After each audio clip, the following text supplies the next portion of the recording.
Hello friends, welcome to Bella's home cooking. இன்றைக்கி நம்ம சேனலில் ரொம்ப ஹெல்த்தியான ஈவினிங் டைம் ஸ்நாக்ஸ். அரிசி மாவும் வாழைப்பழமும் இருந்தால் போதும்.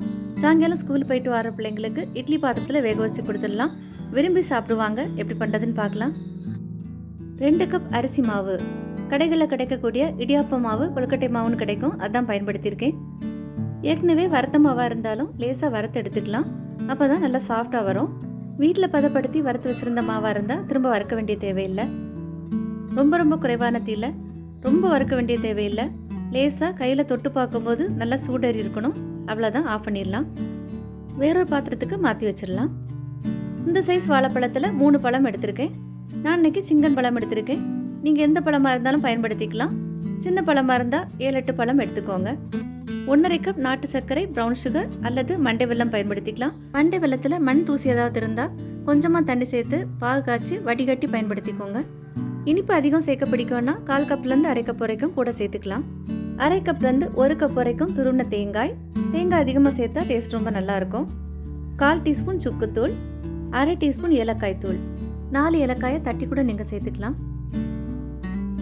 1/4 டீஸ்பூன் பொடி உப்பு. நம்ம பயன்படுத்தக்கூடிய மண்டை வெல்லத்துலேயும் சில சமயங்களில் உப்பு இருக்கும். அப்படி உப்பு இருந்துன்னா 1 பிஞ்சளவு உப்பு மட்டும் நீங்கள் சேர்த்தா போதும். நல்லா கலந்து விட்டதுக்கப்புறமா நம்ம வறுத்து வச்சுருந்த மாவை சேர்த்துடலாம். முதல் மாவு சேர்த்ததுக்கப்புறமா தண்ணி எதுவும் சேர்க்காம கைகளால் நல்லா பிசைஞ்சு எடுத்துக்கலாம். நீங்கள் மண்டை வெல்லம் பாகு காய்ச்சி சேர்த்துருந்தா அதில் இருக்க தண்ணியே போதுமானதாக இருக்கும். கிட்டத்தட்ட சரியாக இருக்கும். பார்த்து சேர்த்துக்கோங்க. கொஞ்சமாக தண்ணி சேர்த்து கலந்து எடுத்துக்கலாம்.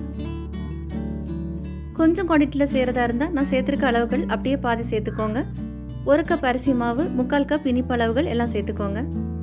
1 டேபிள் ஸ்பூன் நெய் சேர்த்துக்கோங்க. நல்ல வாசனையாக டேஸ்ட்டாக இருக்கும். நெய் ஆப்ஷனல் தான், விருப்பப்பட்டால் மட்டும் சேர்த்தா போதும். உருண்டைகளாக உருட்டி வச்சிடலாம். முதல்ல இந்த மாதிரி உருண்டைகளாக உருட்டி வச்சுக்கோங்க.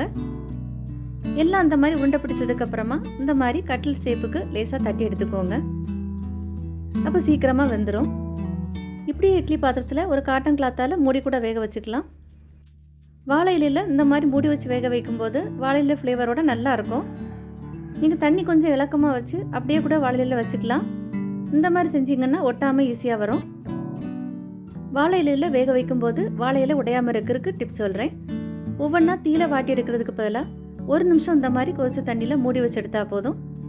இட்லி பாத்திரத்தில் தண்ணி நல்லா கொதிச்சதுக்கப்புறமா இலையெல்லாம் மூடின பகுதி நடுப்பகுதியில் வர மாதிரி வச்சு வேக வச்சுக்கலாம்.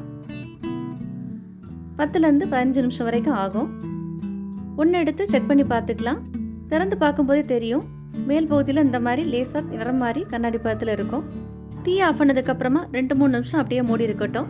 அதுக்கப்புறமா திறந்துடுங்க. சாயங்காலம் ஸ்கூலுக்கு போயிட்டு வர குழந்தைங்களுக்கு கொடுத்தீங்கன்னா விரும்பி சாப்பிடுவாங்க. ரொம்ப சாஃப்டாக, ரொம்ப டேஸ்ட்டாக இருக்கும். அரிசி மாவோட பழம் சேர்த்து ஆவியில் வேக வச்சு எடுக்கிறதால ரொம்ப ஹெல்த்தியானதும் கூட. நீங்களும் ட்ரை பண்ணி பாருங்கள். உங்களுக்கு இந்த வீடியோ பிடிச்சிருந்தா லைக் பண்ணுங்கள், ஷேர் பண்ணுங்கள். பெல்லாஸ் ஹோம் குக்கிங் சேனலுக்கு சப்ஸ்கிரைப் பண்ணுங்கள். தேங்க்யூ.